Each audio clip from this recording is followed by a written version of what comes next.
সময় দেন প্লিজ। আপনি আপনাকে বলে দেই আপনাকে কেন আমি ভয় পাই। আমার এখানে ইকবাল সাহেব বসছিল, একদিন সময় বিধি চাইছিল, আপনি তারা বলছিলেন এইখান থেকে ওইখানে যাইতে 40 বছর লাগছে। মাননীয় স্পিকার, আমি তো 40 বছর বাঁচবো না। আর আপনি আপনি বাংলাদেশে সবচেয়ে দ্রুততম মানব ছিলেন, কোন কন্টেস্টে আমি ইনশাল্লাহ ওইদিকে পৌঁছতে পারবো না। কিন্তু আপনার কাছে যদি আমি 5টা মিনিট সময় পাই, আমার কথাগুলো আপনি একটু সময় দেন, দরকার হলে আপনি আমাকে 6 মাস আর ফ্লোর দিয়েন না, কিন্তু আমার আজকের কথাগুলো আপনি একটু শুনেন।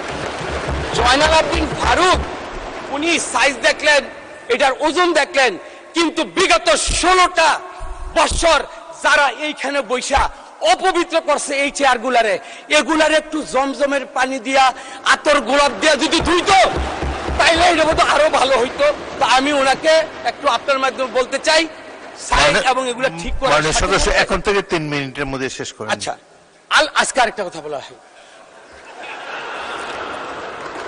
এইখানে প্রায়শ একটা কথা বলা হয় কি, এইখানে বলে কি, মানে এই জিনিসটা আমার খুব, আমি দাঁড়িয়েছিলাম, সেটা হলো আমার ধর্মীয় অনুভূতিতে মানে আঘাত লেগেছে।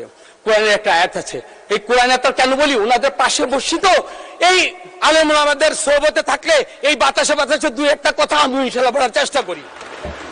বিসমিল্লাহির রহমানির রহিম, ওয়ালাকিন রাসূলুল্লাহি ওয়া খাতামান নাবিয়্যিন ওয়া কানা আল্লাহু বিকুল্লি শাইইন আলিমা।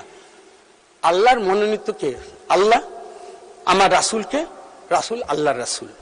এবং খাতামান নাবিয়্যিন, এরপরে আর কোন নবী আসবেন না। ওয়া কানা আল্লাহু বিকুল্লি শাইইন আলিমা, যে আল্লাহ তাআলা সর্বজ্ঞ, তার মানে আল্লাহ যা বলছেন আমার থেকে এই আকীদাটা নিশ্চয়ই ওনাদের ভালো। আমরা প্রায়শই বলি দুনিয়াবি কাজের জন্য আমরা কি করি, আমরা বলে কোথায় বলে বেহেশতের কথা বলি।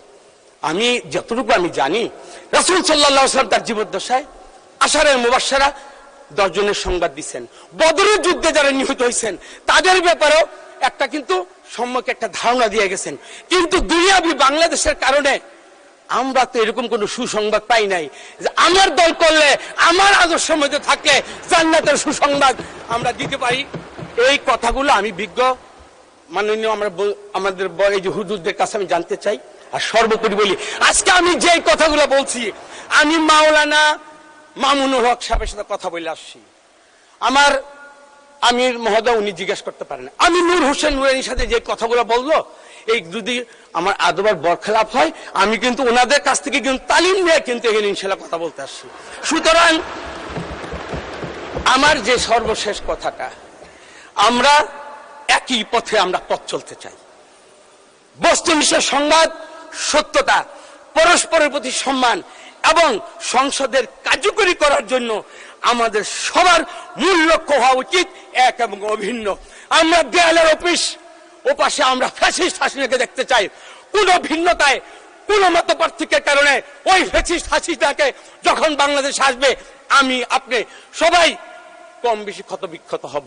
আমি মনে করি অন্যের সম্মান ক্ষুণ্ণতায় নিজের সম্মান কখনো বাড়ে না। সম্মিলিত হলে আমরা দাঁড়িয়ে থাকবো, বিভাজিত হলে ধরাশায়ী হব। 2 দিন আগে আমরা, 2 দিন পরে আপনারা। সুতরাং আমরা বাংলাদেশের মানুষ, বাংলাদেশকে নিয়ে বাঁচতে চাই, স্বাধীন সার্বভৌম এই সংসদকে নিয়ে আমরা বাংলাদেশকে আলোকিত বাংলাদেশ করতে চাই। মাননীয় স্পিকার, আপনাকে ধন্যবাদ।